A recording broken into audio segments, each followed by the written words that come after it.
So let's do crime. So did crime have, you and I had a huge debate about it, and you thought it's not going to affect elections, and it obviously did affect elections, Haas. So, I mean, here in California, first of all, Donald Trump picked up 10 counties overall.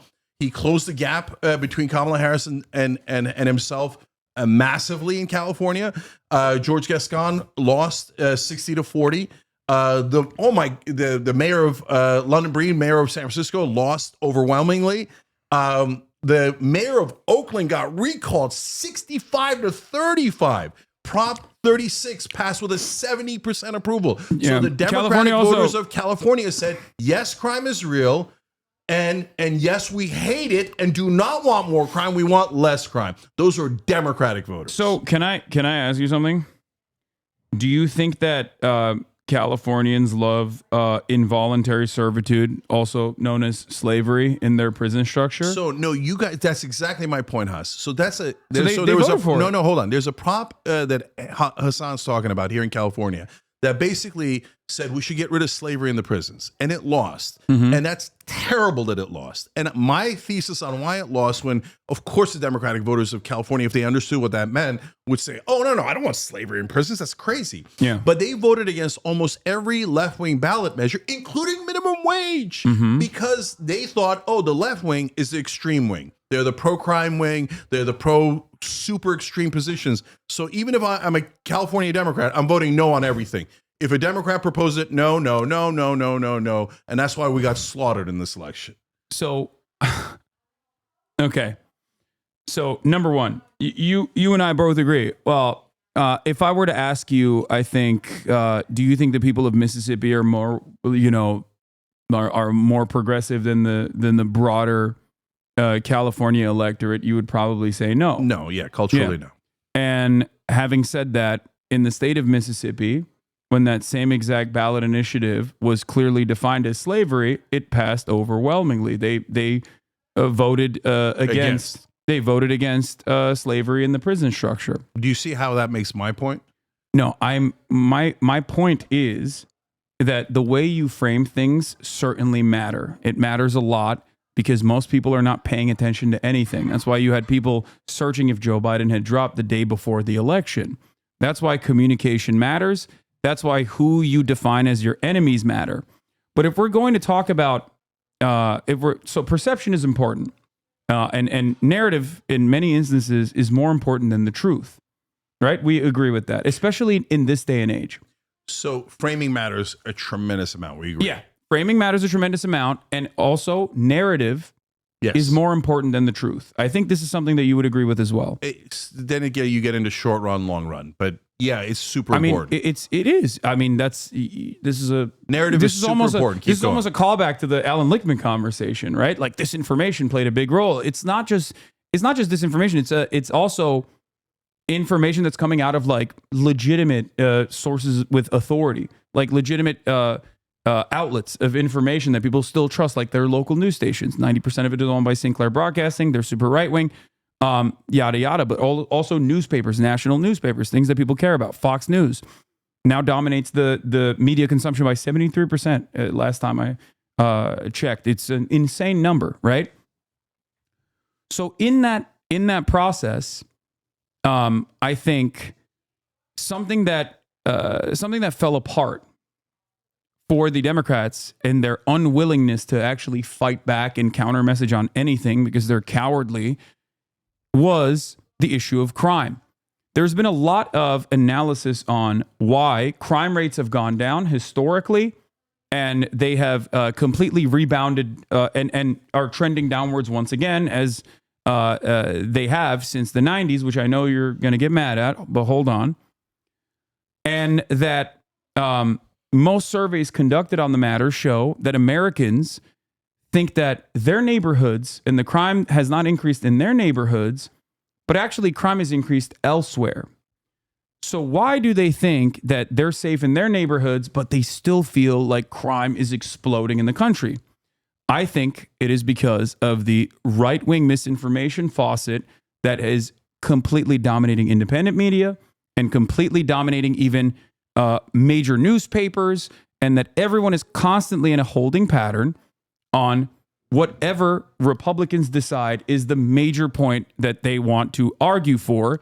And because the Democratic Party basically operates as controlled opposition against them, they just sit there, they wait for the next talking points to come out so they can do a terrible job trying to address any of the truths of the matter, and they just get dominated over and over again. There's a second part of this, though. It's what you see, right? Now, not only have all of these, not only has the crime rate actually gone down, and I think you recognize that as well.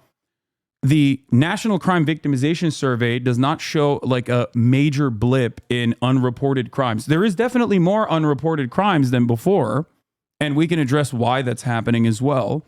But overall, the real reason why I think a lot of people see crime everywhere, and especially in cities, in my opinion, even though Republican and red states have significantly higher rates of crime than states like California do, the reason why most people fall into this trap of assuming that California is a crime-ridden shithole as opposed to like a place like Alabama or a place like South Carolina, despite the fact that they have higher rates of crime and including violent crime than California does, is because narrative is more important than the actual truth. Also, the reason why Californians themselves genuinely believe that this is also happening and no one is addressing it because it's actually happening. No, it's because of what they perceive to be what they perceive to be is disorder and dysfunction and crime that is happening in every orifice of blue cities. So it's homeless, it's poverty, it's visible aspects of extreme poverty that in many instances can actually be a crime or will sometimes be criminalized. Homelessness, trash on the streets. You see someone doing drugs on the corner of the street. Extreme left positions that have this. This is Gavin Newsom, the extreme leftist. But he does agree with you guys. He was on your side on Prop 36. He was on your side on Prop 36. The person who physically went and cleared a homeless encampment is on my side. But only after he encouraged them for 3 to 4 years straight. No, because he thought you guys were right. No, you and I are in agreement if we hate Gavin Newsom, but maybe not on the same basis. I hate Gavin Newsom because he refused time and time again, despite numerous ballot measures that wanted to fix one of the most significant, most consequential aspects of why homelessness persists in a state like California. He refused to do it because he's backed by the same corporate investors that say, do not fix the housing market. Do not touch the housing market at all. Housing costs must always go up. The number one reason why homelessness persists, the number one reason why homelessness exists is because people get priced out of the market. When people get priced out of the market, they start living in their cars. When you start living in your car, you no longer have access to running water. You can't clean yourself. You lose your job. Your job attainment goes away. When you lose your job, you fall further down that pit until you arrive at the homeless guy that has been traumatized by living outside and looks like a crazy person, is probably experiencing significant mental health complications and doing drugs to self-medicate in that process. And everyone sees that and goes, that's crime. Why is no one fixing this? No. And that is the major issue. It's not... I haven't gotten in here in like 20 minutes. So let me address crime. First of all, you've definitely talked a lot more than me. I've given you all the space. Okay, listen. So let me address crime, then we'll get to homelessness. So on crime, you have to separate out national numbers from local numbers. Why? Because Tennessee didn't do the same things as California and New York did. So you have to look at, okay, when they tried different things, how did it work out? So the national numbers are totally irrelevant. So when you get to California, I looked it up this morning because I knew we were going to have this discussion. So pre-pandemic to now, violent crime up 15%, homicide up 15%. By the way, crime is complicated. Not every number goes up and down in the way that you would expect, or goes up all at once or goes down all at once. What year to year are you comparing? 2019 to now, okay? So because we did a lot of the reforms in 2020, okay? But it's also complicated because the pandemic actually drove crime as well. So there was a number of different factors that in. But did crime go up? You're saying no, it's just a narrative. It didn't really go up, but it did. No. So violent crime went up 15%, homicide went up 15%. Hold on, let me finish. Well, no. This is overall last 4 years. Okay. So yeah, it was spiked in 2020, Yes. 2020 and 2021. Yes. Then it started to slowly come down. And last year it came down a little bit. But now where is it? It's still 15% higher than when we started on violent and crime and homicide. And from where we started, it's now up 29% on retail theft, 43% on auto theft, and 52% on car accessory theft. Those are real. People feel that. Everybody's had their catalytic converters stolen. Everybody's dealt with minor crime that wasn't an issue before, but is an issue now. Those numbers are real. So when you say to them, oh, no, it's just a narrative, and they're like, God damn it, man. My uncle got robbed and I go to the CVS and I can't get a goddamn toothpaste. You're saying CVS, imagine that bullshit, right? And so when you are telling them, don't believe your lying eyes, don't believe the numbers, you should believe me, it's just a false narrative, they don't believe you, and they were right. And so when you saw in the elections, it wasn't that the right wing tricked the people of California. And Haas, this is so important because in 2020, they tried a ballot measure that was very similar to Prop 36, okay, to repeal Prop 47, which is what reduced penalties, right? And it failed. It only got 38%. Why? Because the people had not yet felt the crime, okay? And after 2020, when the crime actually went up, they felt the crime, they experienced the crime, and they voted against the crime. None of that was narrative. It was real, and it had a massive effect on the elections in California. Okay. So as far as retail theft, is a conversation. We've had this conversation already. That retail theft is down, and not only is retail theft down, I don't know where you're getting your numbers from, but retail which theft, time period? Retail theft in terms of like organized retail theft, in terms of crime across the board, even in 2020, the actual theft crime is like not the violent crime and homicides. Homicides were the only thing that spiked, okay, which is pretty consequential. It's pretty significant. Even homicides have also gone down since the major blip that they experienced in like post 2020 and 2021. As far as like retail theft goes, many of the places that claimed that there was organized retail theft occurring openly recognized that they were using that as a way to massage their numbers. The real shrink that increased was completely adjusted to the increased foot traffic. I mean, so this you're is not even an article from 2020. I just gave you the numbers from the last 4 years. I know. I'm giving you. I'm showing you that like this is the article that I'm showing that says shootings and killings are up, even in that time frame. Right. So I just gave you the definitive numbers in the last 4 years in California. So it did go up, and Haas, like the reason we're having a conversation that not only is wrong, it's something that the people that actually the people themselves admitted to why it was wrong.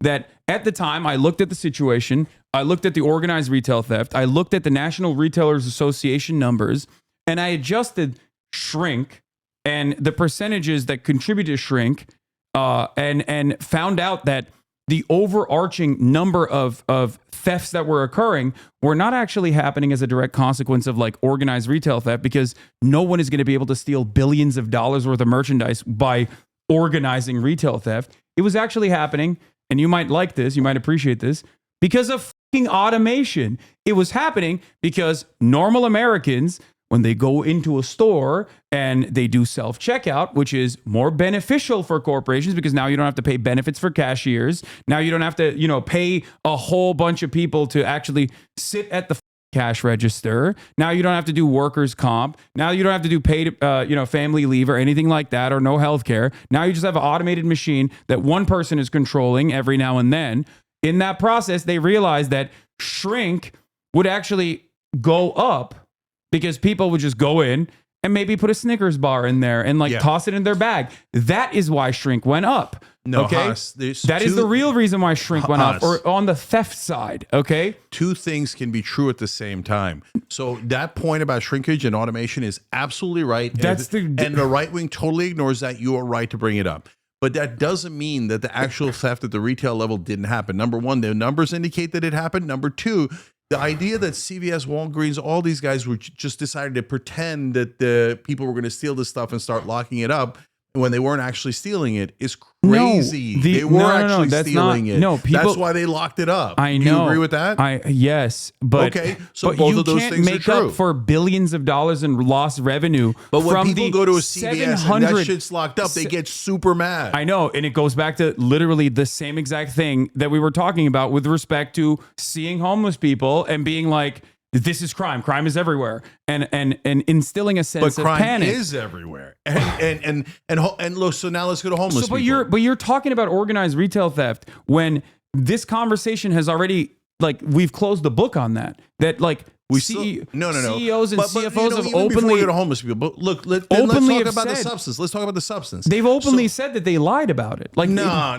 Yes, they did. This article is literally that. Maybe. Look, you're cherry picking. I'm not. And you're getting to a point that they admitted something that they did wrong that I agree with you on. But I'm telling you that two things can be true at the same time. What you're pointing out is definitely right. They've also admitted many other things. They also admitted that they drove up pricing during inflation because they were price gouging and they were taking profits. They bragged about in their shareholder meetings. That is absolutely right.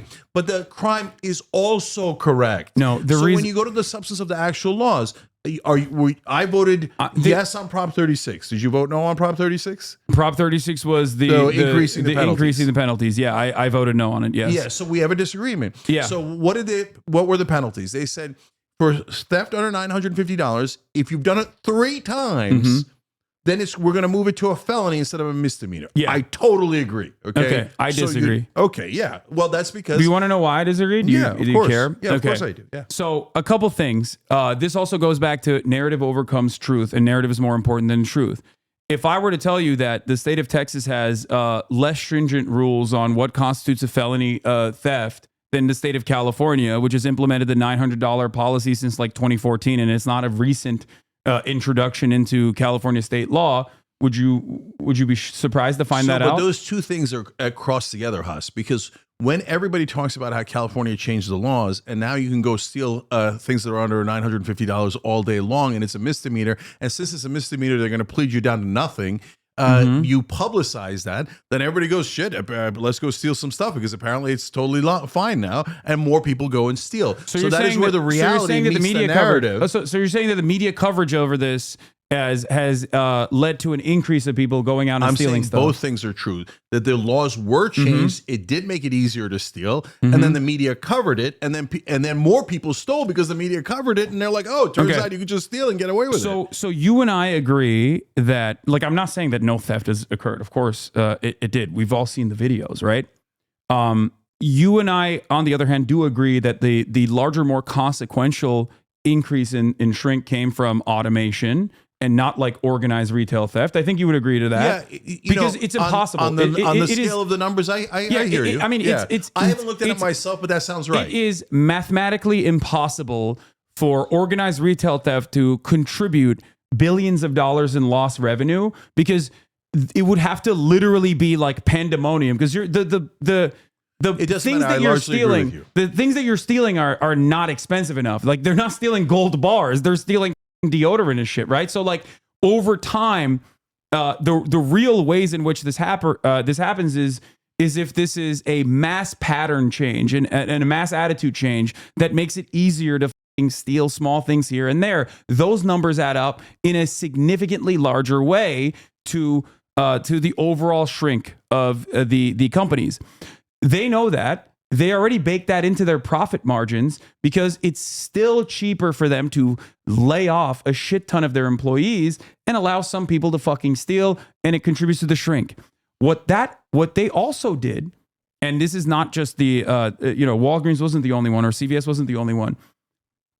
There was a brick and mortar retail is incredibly expensive. They're getting dominated by Amazon, that has now purchased Whole Foods and is doing Amazon Fresh, and they're getting dominated by grocery delivery services. Okay, they cannot compete and maintain brick and mortar retail stores. That's why I believe one of these major chains actually went bankrupt recently. I think it was CVS or Walgreens that literally had to close all of their stores. But we agree on all that. And I'll add on top of that, private equity buys them, and Yes. then they reduce their Yes. costs. So which then drives if a you vicious understand, cycle. Rite Aid was the one that that went bankrupt. I understand all that, but you're not addressing the point. That can be true while crime going up can also be true. No, you are.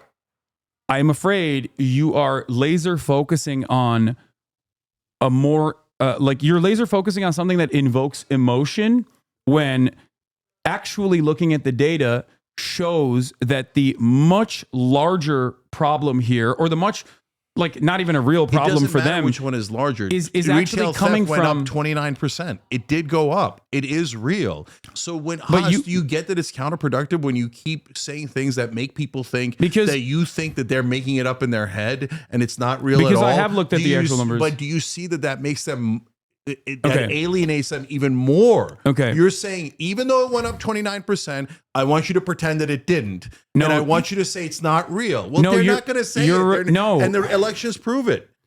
Okay.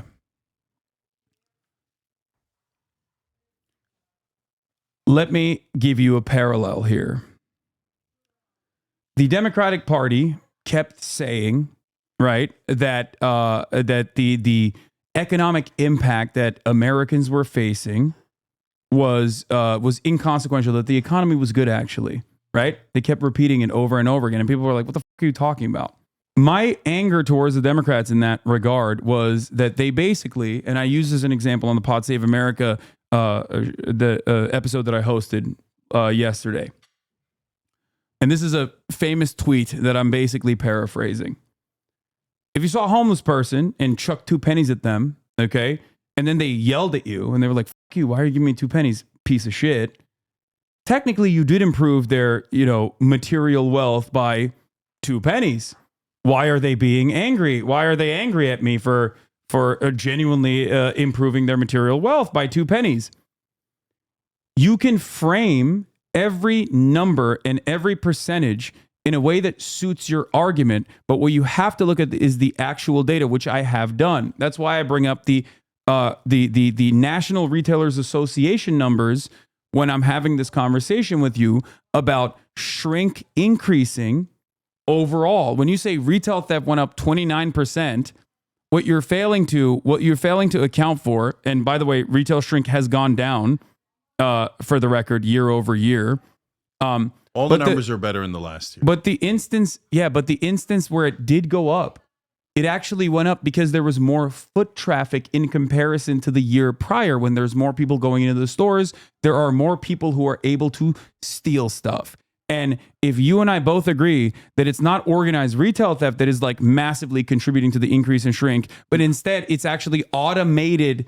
Automated cash registers. But they don't care and about checkout. But Haas, the average guy doesn't care what is leading to CVS's declining profit. So you're saying the average guy doesn't care about the truth? Let me finish. What the average guy cares about is, I went to the store the other day, and I've heard this story 100 times, and they're not making it up, and it's backed up by the numbers.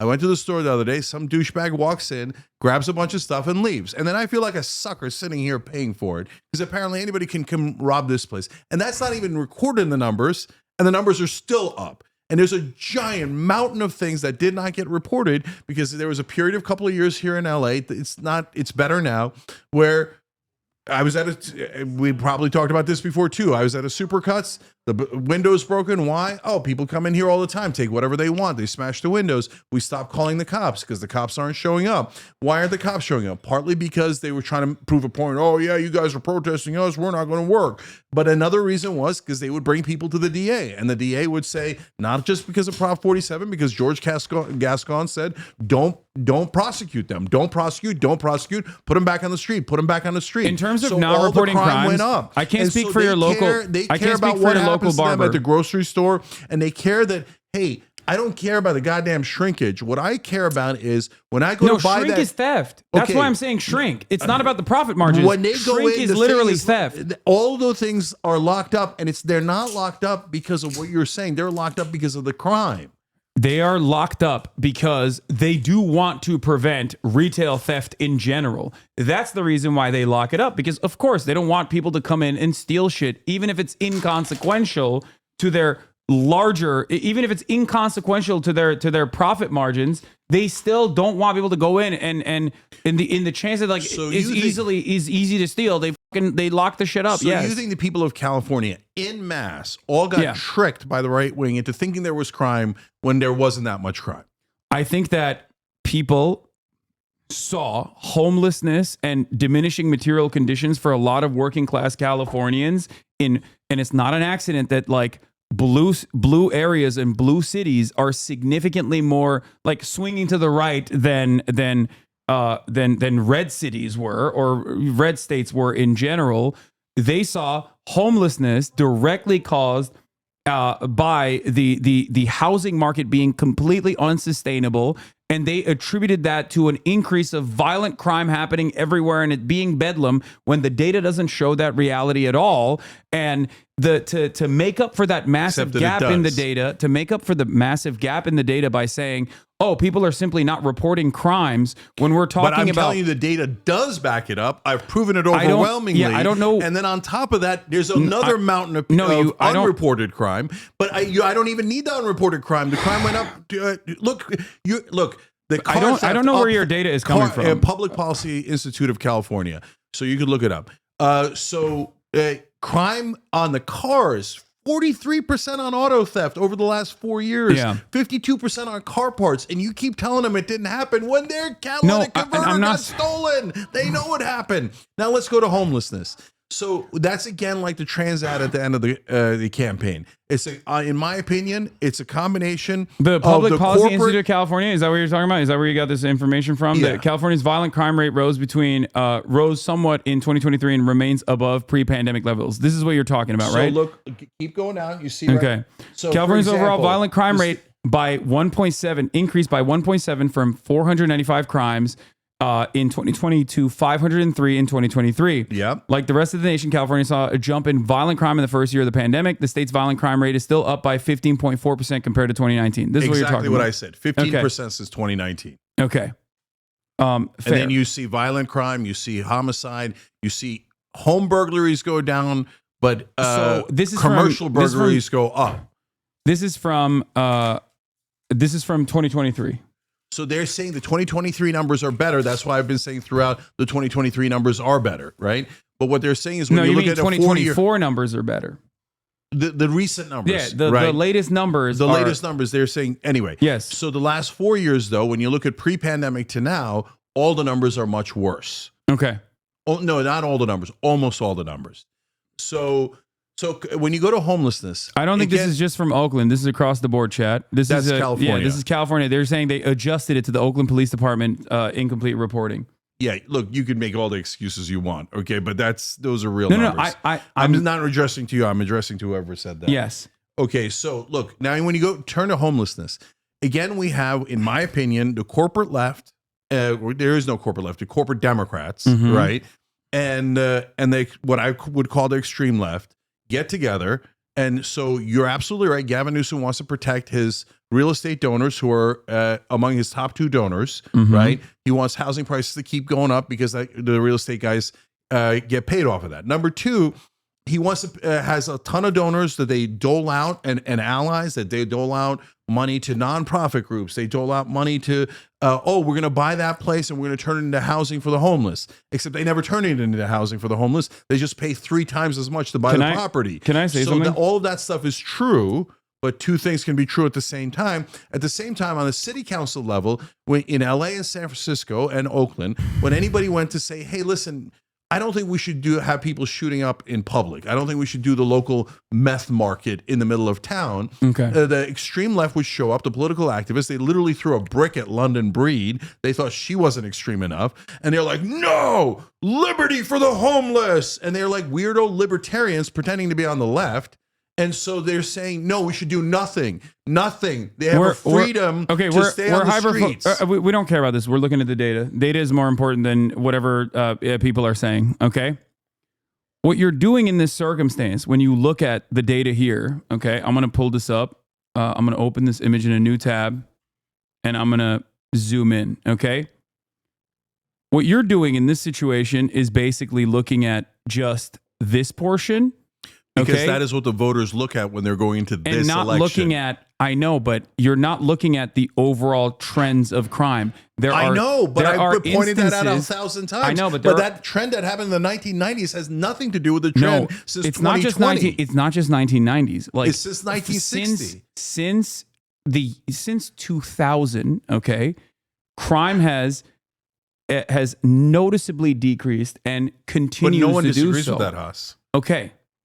So when you say there's a blip and what we have to do is basically engage in even more rigorous enforcement in a state that has literally by the Supreme Court in the past been told to reduce the number of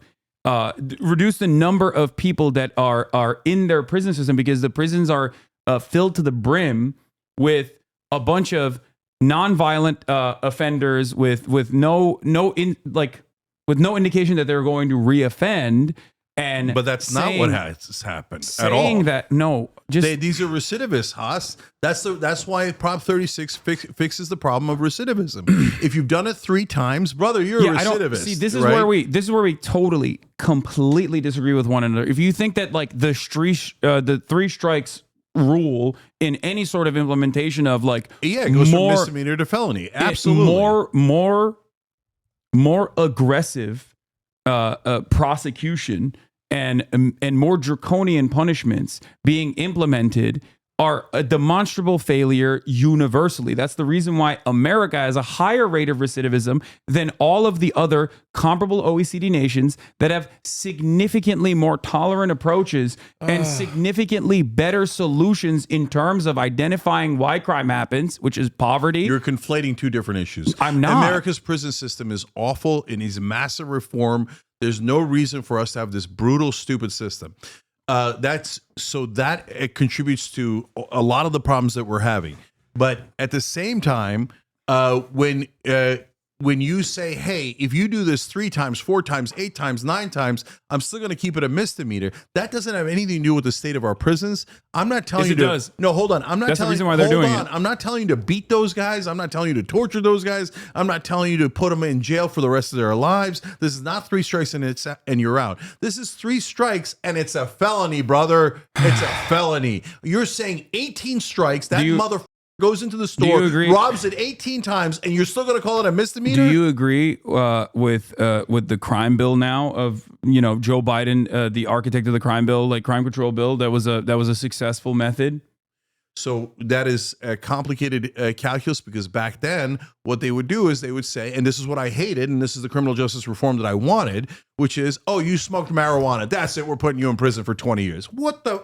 No, I don't agree on marijuana. That's not what I asked. That's not what I asked. But you're asking me a bill that has all these different parts. Some parts I agree with and some parts I don't agree with. I'm asking you a very specific component of the bill, 3 strikes law, which means that if 3 strikes and you're out forever, no, I don't agree with that. Okay. So, but you do agree. That's a life sentence. Okay. I'm not saying that. This is 3 strikes but you do and it's agree a felony. But you do agree in adding more aggressive, adding like a felony attachment, more aggressive punishment. Okay, not brutal punishment, not weirdo torture punishment, but normal aggressive punishment. Okay, to recidivists. Why don't you agree with the 3 strikes law on principle? Because it's too draconian and it doesn't match proportionally the crime. Because your 3rd strike, like happened in Louisiana, was a guy who stole a slice of pizza, got a life sentence. No, that's disproportionate. When you smoke marijuana and they give you a life sentence or 20 years or 10 years or even 1 day, that's disproportionate. So for you, it's $900. So we want a criminal justice reform to bring us back into moderation, not to bring it back to a different extreme, the opposite extreme. Okay. So petty theft being considered a felony is something that you're on board with as long as it's not just like a slice of pizza. No, as long as you're doing it over and over again. So if somebody goes and steals something, they're a kid, they're 14, do I want that to haunt them the rest of their lives? No, I don't. Okay. But somebody's 27 and they've now committed 8 robberies of stuff that's $850. And if you let them out, you're an idiot, you're a schmuck, and he should come to your house and rob that house over and over and over again because you're saying, I'm cool with it, and I'm not cool with it. You do it 3 times, that means you're a criminal. This was not an accident. You did it on purpose. And I'm not saying throw the book at you. I'm just saying it's obviously a felony. If you can't understand that that's the moderate position, then you're out of step with the voters. Okay. So the reason why I have a different approach to this than you, I think, is because I understand the state of the California prison structure, and I understand that California already has some pretty awful and draconian punishments that they implement. And that is the disagreement here. I understand that the crime apprehension method, the best possible way to reduce crime is by improving some of the most consequential aspects that cause people to go and do crime. I don't think that people do crime because they're like evil people. I think they do it because in the overwhelming majority of circumstances, they are a victim of their material conditions. They're a victim of circumstance. No, you're going too far. Wait, what do you mean? So does poverty contribute to crime? Of course it does. Okay. So when the right wing says, oh, no, it's just like evil, demon-possessed people and their socioeconomic condition has nothing to do with it, that's absurd. Of course, poverty causes crime to some degree. But you're taking a macro issue and applying it to a micro case. So when the guy goes in and hits a woman in the face with a brick, that's not because his material conditions were problematic. That guy's got mental issues, okay? And so and you got to lock that guy up, or he's going to hit another woman in the face with a brick, right? So you can't take the macro. You should address both of those things. The way you address the macro issues, bring down poverty, create better prison system like Norway does. It reduces recidivism greatly. It gets you to a better result. So you should do all those things that I agree with you on, but you should also say, no, on an individual level, if you keep committing crime, I don't think it's because you're an angel that just got misdirected and you're Jean Valjean and you stole a loaf of bread because your sister's kid needed it. No, you're a guy who thinks I can get away with crime, so I'm going to do more crime. If you think that doesn't exist, you're in la la land. Of course, people are human. They respond to incentives and disincentives. And when you say there's now no punishment, in effect, it's not real. Misdemeanor is real punishment, but unfortunately, because it gets pled down to almost nothing, it becomes in effect no punishment. Of course, normal human beings are going to react by going, "Okay, I guess it's illegal to steal now." Okay, but since I thought we established this basis that in terms of retail theft being you're pairing up numbers that don't actually add up to a hyper-specific anecdote of a serial criminal that you've made up in your mind. You're making I'm not making it up. It's in the numbers. No, it's not in the numbers because we disagree. I think the broader the broader scope of this analysis requires you to look at the actual ways in which retail theft is occurring and what is the actual contributor to the problem. A huge percentage of the crime is committed by recidivists. I don't remember the number off the top of my head, but you guys could look it up. No, but in the grand scheme of things, it's not one. There's no world in which one singular person is responsible, or 1,000 people are responsible for the brunt of the overwhelming majority of overwhelming majority of retail theft. When you say, Haas, that there's almost no consequences for theft under $1,000, you will get more people stealing under $1,000. That's the most obvious thing in the world, and that's exactly what happened. So no, that's not what happened. You keep pointing out a different problem, and I'm telling you, yeah, that's also true. That's not what happened. Did crime go up? Yes. You and I are. So you're saying that if there's no 3 strikes on moving into a felony, that it's not going to affect people at all. Are you actually saying that? There is no world in which people are actually contributing to the retail theft in a meaningful fashion because they're constantly going back and stealing. You keep going back to retail theft. How about the catalytic converters? Okay. How about property crime? How about auto theft? Fine. The reason why I'm using retail theft as an example is because you use it as an example. But all these examples are the same thing. They're all going up area that I actually because we're not punishing it. It's one area where I have actually looked into the data. That's the reason why I'm using retail theft. Or should we say, oh, those poor angels? Crime already gets punished. That's the whole point. That's what I'm saying. saying. The misdemeanor is idea basically that not punishing. the idea, no, that's not true. The idea that like criminals are not being punished at all in the state of California is a ridiculous lie. No, but Haas, no, you're literally wrong here. Factually incorrect. When you have cash bail, no cash bail, combined with lowering felonies to misdemeanors, what it does is it says this is a misdemeanor. I cannot keep you in prison. There is no cash bail, so you're free to go. Okay. So then that says to the average guy who's not a rocket scientist, because that's how he wound up stealing shit from CVS. Oh, I just stole from CVS, or I just stole your catalytic converter and they let me out. So that means I should do it again and do it again and do it again. So Haas, are you saying if they do it 400 times, you're still going to call it a misdemeanor? They're not going to do it 400 times. What are you talking about? That's insane. Criminal gangs who do if someone was literally going in and stealing something 400 times in a row, it would not be a fucking blip on the actual broader billions of dollars that are increased in shrink. So there's no recidivism. No, it's ridiculous. Recidivism is the majority of crime. I know recidivism is the majority of crime. Why is it the states with better? Why can't I draw a line on repeat offenders? Because you're not addressing the problem. When you say these are repeat offenders, we have to bring the law down when we already do. When we already do bring the law down on these people. We literally don't. You live in a gets pled down. You're talking about a state that has some of the highest percentage of incarcerated in comparison to the rest of the planet, and you're making it seem as though California is letting criminals roam free. But it's just a falsehood. Gavin Newsom let out tons of criminals, and then he said, "Oh, I'm saving $150 million." That's great. Okay, thank you for bringing that up. You, in the past, falsely said that Gavin Newsom is letting 75,000 prisoners roam the streets. Okay, tell me how much he released from the prisons.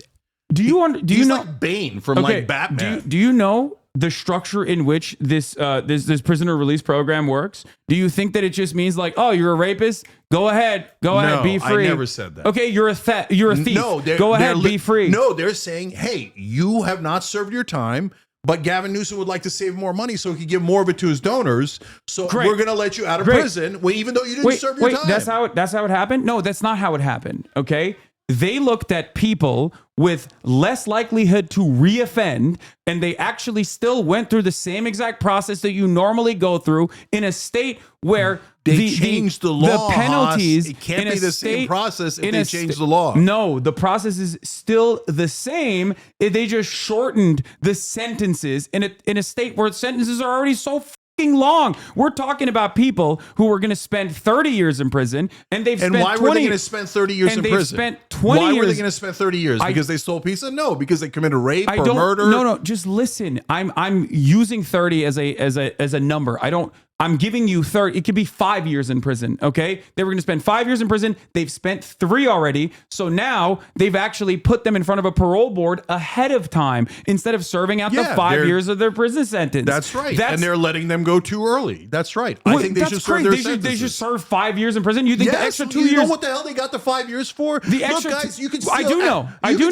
As a matter of fact, I do know. Ad infinitum and not get a felony. A felony is 1 year or higher. To get a 5 year sentence is significant. Okay. And you think they all did nothing? They were all Jean Valjean, and we're just releasing them. I'm not saying that. I'm not saying they're Jean Valjean. Their capacity to reoffend is not going to change dramatically between the 3 years that they're being let out if the parole board finds them eligible and analyzes their capacity to reoffend in the process. In if you think that those people, where they say, but you should let them out. No, that's not true. You're wrong. This is Fox News shit. That's why I'm so frustrated with this conversation. So are they out or are they not out, Haas? Did they change the law or did they not change the law? Because that means that they changed the law and now they're out. Yeah, what part of that is complicated? Because that means there's a shit ton of people that actually have been found by the exact same parole boards with no capacity to reoffend in their analysis that have actually been let out early, and they shouldn't have been in prison for that long to begin with. That's my point. If you think that they literally let out criminals that you think should be let out, even though you don't know any of their cases. Because I don't believe in the idea that there is a major difference between someone serving a 5 year sentence and a 3 year sentence. So you think all the sentences should be lower, which creates a disincentive. Which creates an incentive for more crime. If that was the case, then there would be significantly more crime in every other country on the planet than the United States of America. No, their system is entirely different. You're why is talking it about entirely one different? portion of their system when their system is 100% different than ours. If you said to me, let's go to the Norwegian model, I'd say yes in a second. Okay. And that, but you're pushing the country in your as a massive progressive online commentator. You're pushing in the exact opposite direction. I don't want crime. I'm saying yes, I am. But it's not a deterrence. It's not a real deterrence. It's demonstrably unsuccessful. Except for the fact that it was, and the numbers went up, and Wait, the what? voters No, it agree with wasn't. me. No, and the voters agreeing with you doesn't matter. We're looking at the actual. We're looking at. You think all the Democratic voters are wrong, even though the numbers prove that they are Okay, right? Democratic voters voted for recidivism. Repeat offenders are no big deal. Democratic voters in the primary should we process do voted for anything Joe to Biden. repeat offenders? Democratic voters voted in the primary process for Joe Biden. Do you think that the country would be worse off without Medicare for all or not? So, Haas, there is both of those. We talked about this already. Both the reality and the narrative have an effect. Okay. So sometimes the narrative that is wrong pushes things over the edge and makes a difference. And so that's why the Joe Bidens of the world win, because they have overwhelming propaganda in the primaries. In this case, But you don't think there's overwhelming propaganda in terms of being... Let me finish. In this case, you're saying, oh, it's the same kind of propaganda, right? Yes. It doesn't actually exist, but we their minds, and then they think that it exists when it's poor people who just are innocent and angels, they didn't do anything wrong. But all of the people in the Democratic Party in California, let alone the Republicans, all got brainwashed into thinking that there's real crime when there isn't. But you're wrong on the facts. So both things are true. I'm not wrong on the facts. I'm not. You, like, the reason why we hyper focus on retail theft is specifically because it is one that I have like extensively done research on. Okay. That's the reason. I'm sure if I were to look at all the other data that you're giving me, that I could probably figure out exactly what's going on and the way that data is massaged as well. Okay. But having said that, I fundamentally, on first principles, disagree with you that the solution to crime is more prisons, more jail, more locking up people, and the proof is the American system. It's not binary, Haas. It's not either more prisons or less prisons, shittier prisons or nicer prisons. It depends. What are we doing? It depends. Is it a misdemeanor? It depends or is at it the a end of the felony? day. Is it smoking marijuana? It depends. Or is it doing meth in public next to high school kids and junior high school kids? It depends on the material conditions, Cenk. That's it. It depends on social safety nets. That is what it depends on more than anything else. And you and I agree on this. And it saddens me to see that you have like given up hope, understandably, that we will ever solve the underlying material problems. So now you're just trying to burn the candle on the other end. You can do both. No. Just because, first of all, you're not even doing either. So we're not changing any of the material conditions. The corporate Democrats and the corporate Republicans have us all, right? All they do is funnel money to the rich and to the corporations. We agree on that. So we're not actually fixing any of the fundamental problems. But in the meanwhile, since we haven't fixed the fundamental problems, crime has risen. And your response to that is, maybe we'll fix the underlying problems decades from now. But in the meanwhile, I'm going to let the guy out. And I'm saying, in the meanwhile, I am not going to let the guy out. That's not what I'm saying. I'm saying that our prison structure and the way that we look at crime in America, culturally speaking, and in the way that we have written legislation is far more draconian. We're the #1 country for incarceration on this planet. It's worse than China. It's worse than Russia. Okay? That is a fact. That is an objective fact. You are looking at a system where America is 4% of the entire globe's population, but houses 25% of the entire globe's incarcerated population, and saying we need more of that. I'm saying this is a demonstrable failure, and what we have to do is fix the underlying material problems, specifically problems that contribute to homelessness. That is the most impactful way that many Americans think that there is like an unimaginable amount of crime that is occurring, including but not limited to some of the crimes that you're mentioning in terms of like stealing catalytic converters and shit. Okay. Is there a number? Is there a number of repeat offenses at which you would move it from a misdemeanor to a felony? Or would you keep it at a misdemeanor if they, no matter how many catalytic converters they stole, no matter how many watches they stole, no matter whatever the numbers are, you don't care? I think it should be. Is there a line for repeat offenses? As is the case with no cash bail, it should be individually determined in terms of the capacity to reoffend by a judge, which is what is going on with cash bail. Cash bail does not mean that like, oh, you did a rape or you did a murder and now you're allowed to fucking roam the streets. There's cash bail for felonies. That's why. Yeah. That's why the felony misdemeanor distinction is so important. So if you go to the extreme right wing position where they say, you know, things like, oh, they're letting all the criminals out. That's not true. There is no penalty. No, that's not true. It's a misdemeanor. So you have to actually base it on what we're talking about here. So yeah, the judge has discretion in certain cases, but now in certain cases they're taking that discretion away. And in a sense, I say give it back to them, because now I think that judges should maintain discretion in terms of someone's capacity to be, you know, a capacity to reoffend in the process of the criminal trial that's being conducted. That is the whole point. The reason why you were taking discretion away when you said you cannot charge them for a felony if it's under $950, period. No matter how many times they do it, you cannot charge them as a felony. And what I'm saying is, no, you should be able to charge them as a felony. And as a blanket rule, I don't mind the number 3.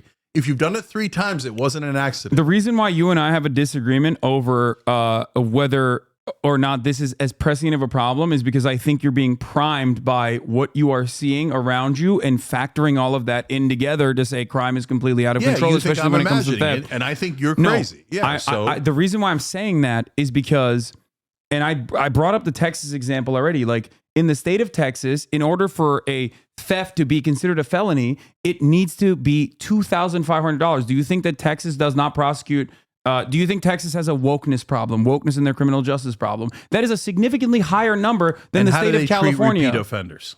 That is, I don't know how they treat repeat offenders in comparison to California, but I assume that it is fairly comparable to the California structure, especially considering that the felony, the felony part of that, the number for what constitutes a felony is $2,300 or something. Is either $2,300 or $2,500. So clearly, I would do this. I don't want to do this experiment on the people of Texas, but if we did an experiment, and I say it's both, it's the narrative and the reality. So the reality in Texas is what you're saying is that it's up to 2,300 or so, that it's a misdemeanor. If we went and publicized at a national level, hey, you know what? In Texas, it's a misdemeanor, but again, there's differences here because they might not have no cash bail. So then those guys do get arrested and they stay in prison until their trial, so they don't get to repeat offend over and over again. But even so, if you publicize that you're going to get a misdemeanor instead of a felony, I bet you that the crime in Texas would go up, because a lot of people would go, oh, misdemeanors usually gets pled down to nothing. Misdemeanor is not as big a deal. I'm much less likely to go to prison under a misdemeanor. I'll go steal more in Texas. I think the crime would go up. You think the crime would not go up if that was a well-publicized fact? So you're saying that it's because the media hasn't covered Texas's felony distinction up until this moment. Saying that. You were saying the narrative makes a difference.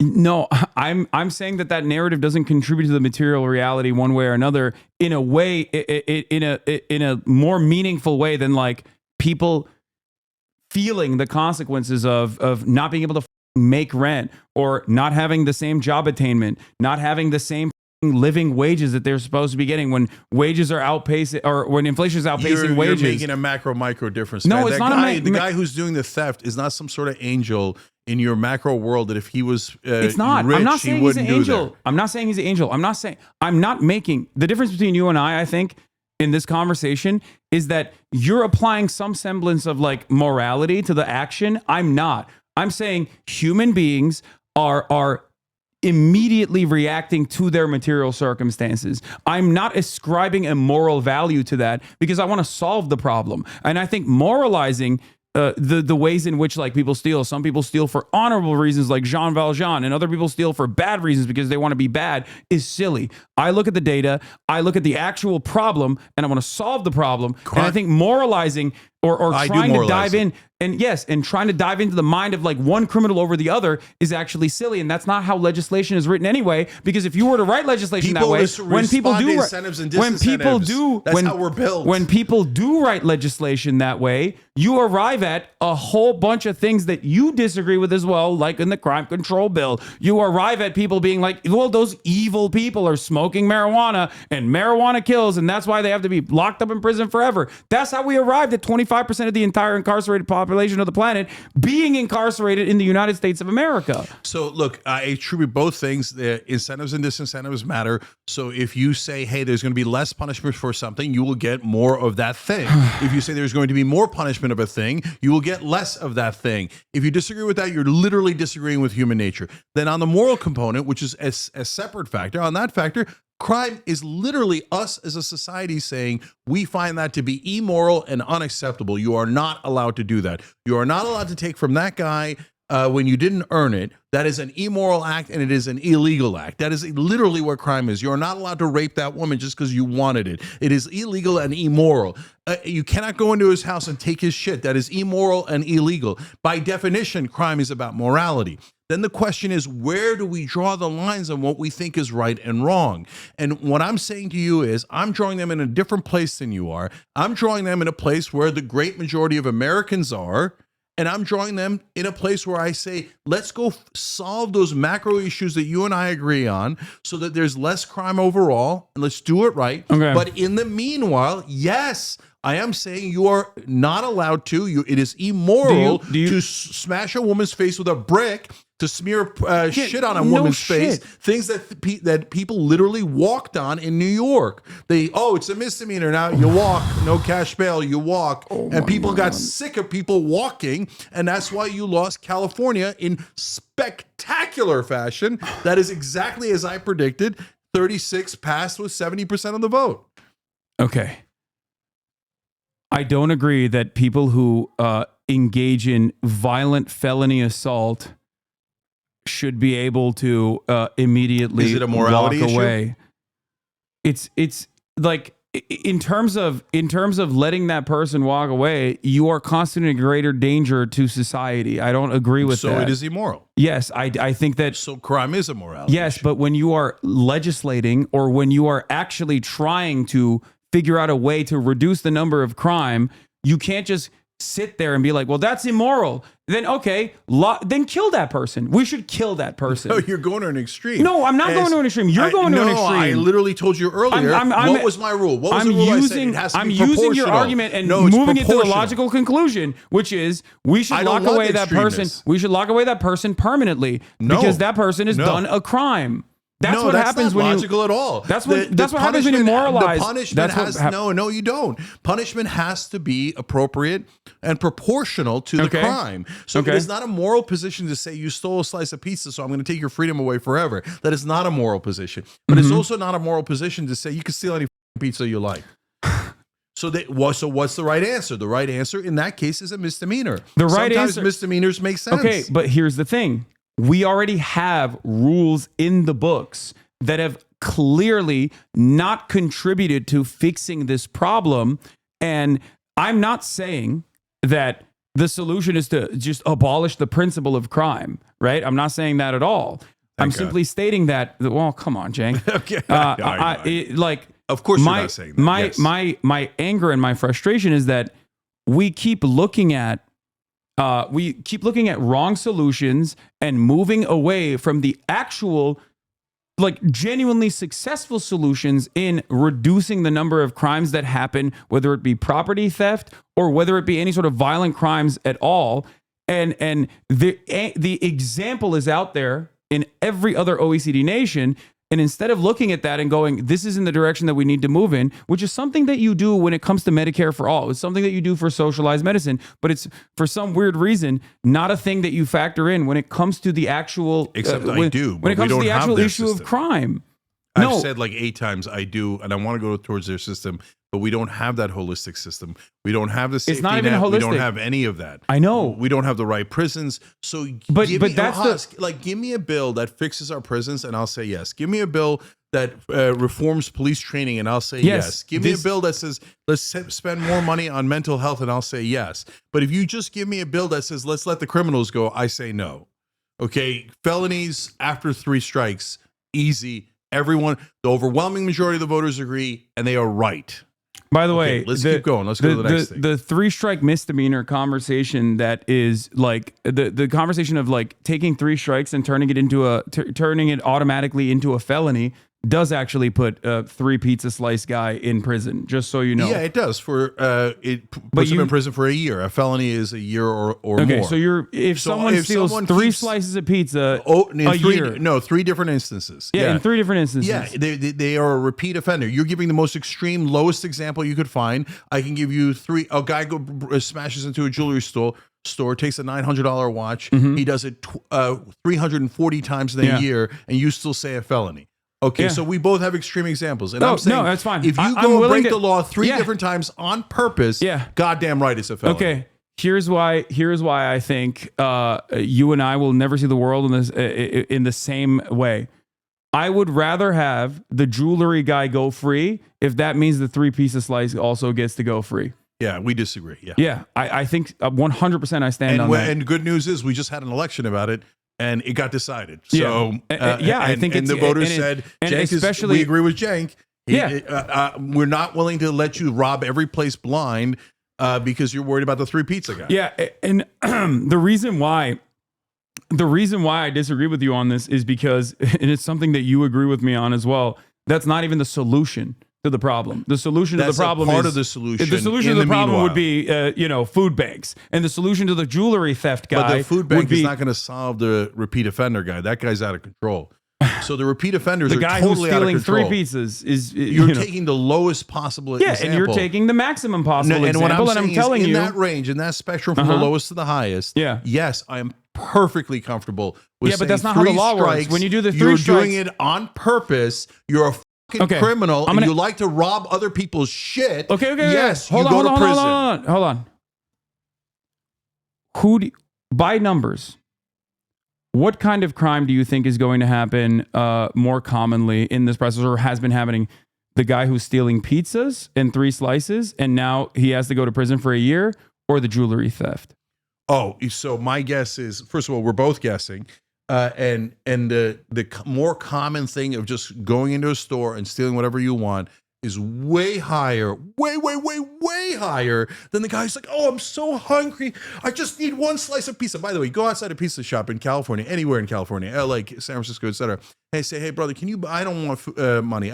Can you buy me a slice of pizza? And that guy will buy you 8 slices of pizza. Okay. The next guy will buy you 8 slices. That's not what we're talking about. Nobody's going hungry. There's food kitchens, that's not what we're talking about. Soup kitchens, you can do all of that. So I'm not talking about the morality behind theft. What is I'm more saying, common? what's The more guy common? who's hungry and stole the pizza, or the guy who's like, shit, cool, free shit free shit. Way more common. 10,000 times. The guy more who common. says, I want to steal, I want to go into Rite Aid and steal deodorant and shampoo or whatever, right? Whatever. What do you think is more common? The guy who's stealing deodorant, pizza, any number of different things, or the guy who's like facilitating a jewelry heist, a smash and grab at a jewelry store? Now we're getting into such micro things, Hus. There's some gangs who do it on purpose. They realize, oh, there's a loophole here. We're going to exploit that loophole. And sometimes they'll even use kids because they'll even get lighter sentences, get off easier, etc. Then there's randos who do it because they heard on the news that it's basically... You do realize why I'm asking this question. It's because when you write legislation, and I think you agree with this this principle, like when you the abortion abortion restrictions, right? There's a reason why people say this should be left between a doctor and the patient, right? Because any kind of legislative hurdle that you put in place of this routine medical process by hyper focusing on like late term abortions or 3rd trimester abortions, which is, 1% of abortions overall. And in every single circumstance, it's happening because there is like a serious threat to the carrier and not like a, fun abortion that someone is having after carrying the pregnancy for 9 months. The reason why we don't want to put a legislative hurdle in front of it is because a lot of people become victim in that process because of the legislative hurdles. And the same principle applies in criminal justice. When you are going in the direction of more stringent penalties and a more draconian implementation of the law, the pre-existing law, you are going to put a lot of people that even you yourself consider to be like innocent victims of material circumstance in prison and explode the prison population, the way to make up for that now is to not only just open up new state penitentiaries, but implement private prison facilities. And it contributes to the same cycle of violence and a lack of lowering the recidivism rate to begin with. So we're looking at a situation, and I feel like it's very reactionary thinking to look at like America's criminal justice system that you and I both agree is fundamentally broken, and say we need more of that because there's not enough of it happening, when in fact it has nothing to do with the actual draconian ways in which we have rigorously applied the law, and everything to do with the underlying material circumstances. And in the absence of no one actually fixing the material circumstances, you're saying, well, in the process we should just like criminalize more shit. And I think I'm not sure I understood what you're saying, but I'll address a couple of things. First of all, on the abortion analogy, I think that abortion should be illegal in the third trimester. But there should be, of course, an exception for the life and health of the mother that the doctor decides along with the mom. And if the Republicans say, no, that's too broad an exception, okay, we could have that debate. So, but I'm not sure how it relates to this. So, I'm not even in favor of like criminalizing abortions in the third trimester. I think that's fine. We disagree on that. Yeah. So, and again, but do you understand why? But the great majority of the American people agree with me on that. Yeah.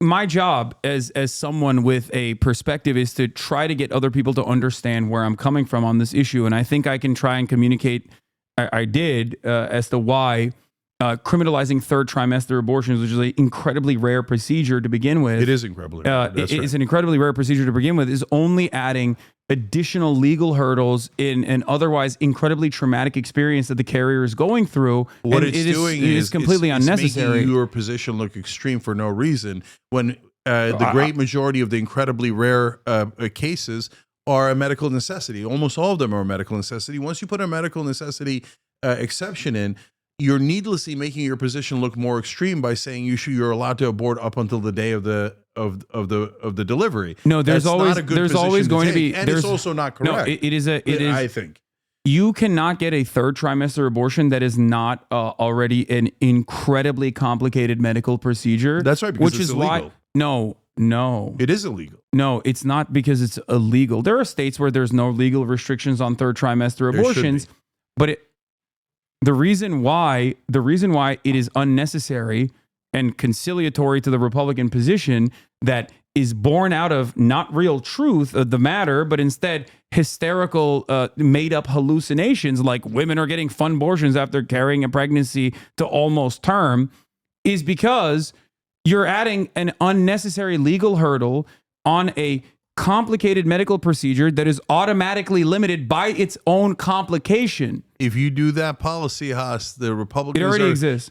No, I get it. And by the way, and the Republicans do use that in debates. So and what it does is it hurts abortion rights. It hurts abortion rights. Because what winds up happening is they go, oh, these sons of bitches want to abort right up until the day of the abortion. And that's why they're so extreme. Make sure you agree with us 6 weeks. Wait, how the hell did we get to 6 weeks? Everybody already agrees to 24 weeks. Yeah. 24 weeks is the correct standard. 24 weeks protects almost all women. That? You know what and you protect the women beyond now that. They say post-birth things. It's ridiculous, but they're going to keep repeating it. But then when you have the correct position that the great majority of Americans agree with, you could easily beat back that extreme statement that they're making.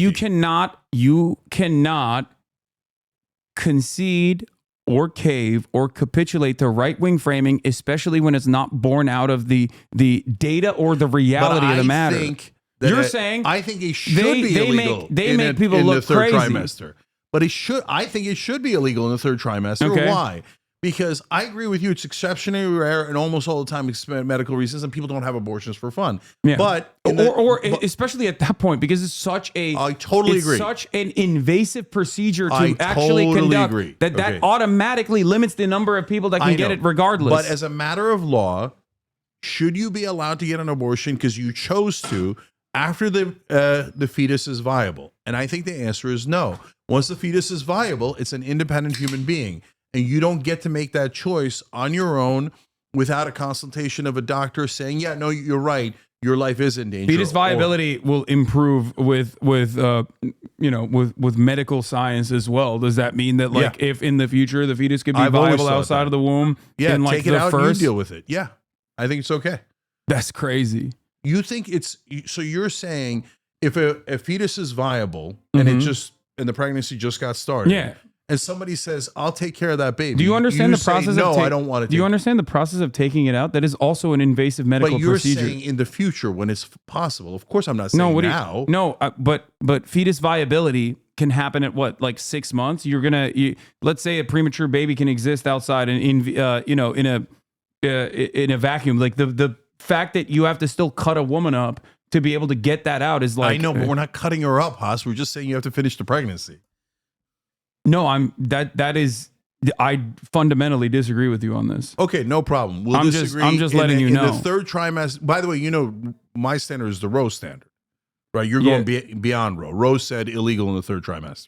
Yeah, I don't care. I don't like my so statement you're is going my past statement Roe, is and I'm saying no. Roe's- Roe applies a minimum standard. That's the most important. That's the most consequential aspect of Roe is that there is a minimum standard that states cannot go beyond, and I think that it's valid to have a minimum standard as a federally protected mandate when there are plenty of states, as we saw, that already had automatic trigger laws that would implement if Roe v. Wade was overturned.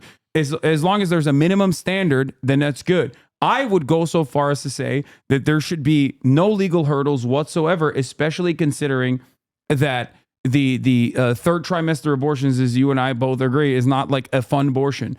Especially because the process in which you're the process in which you're getting to a third trimester is already laborious to begin with. So strategically, I bet we have a disagreement here. When I look at the abortion issue as an example, Republicans say that it should be either 0 weeks or 6 weeks where the woman loses her rights, right?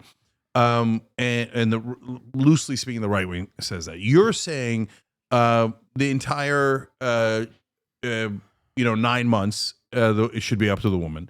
And I'm saying 24 weeks.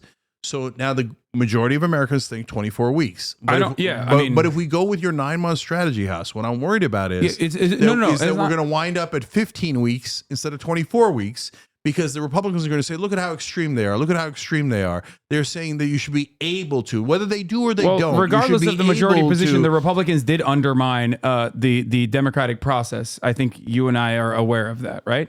What do you mean by that? Like, regardless of how good of an argument that the Democrats could have presented on this issue, the Republicans still went in. What did? They used the Federalist Society over the course of 45 years and basically, beefed up the ranks of the Supreme Court and actually did undermine public opinion on this matter, the democratic principle on this matter. I don't agree with any of that. They took over the Supreme Court, but they didn't do it in an undemocratic way. They won elections. The only thing that was undemocratic and wrong as a matter of process was Merrick Garland. The Supreme Court is an inherently undemocratic. The Supreme Court is an undemocratic institution. With the Supreme Court. No, I don't agree with that. But the Supreme Court has done massive damage, and it's because the right wing did put in activist judges, etc. But in terms of, and I think Roe v. Wade was decided wrong. But as a matter of law, I would adopt Roe v. Wade immediately. The three appointments. You're going to drive them to go to 15 The three weeks appointments or 6 in the weeks. Supreme Court lied to the American public in congressional hearings deliberately, calling Roe v. Wade a super precedent, implying that the democratic wishes of the American population. Oh, everybody knew they were liars. Other than the I know, but there's a reason why they did that. Is because that's inherently corrupt and inherently undemocratic. The Supreme Court as a function is not democratic. If you believe a right-wing Supreme Court candidate, when they say they're going to call balls and strikes, you're a moron. Yeah, I don't. I never did. But my point is that it is a fundamentally undemocratic institution. On its fundamentals, the Supreme Court is an undemocratic institution. Now we're debating the Supreme Court. That's too long a debate, brother. Okay, but you need checks and balances. You need a judiciary. If you want to structure the Electoral College differently, yes. By design. If you want to structure the Supreme Court in a different way, I'm here happy to hear suggestions, but those obviously aren't realistic. Okay.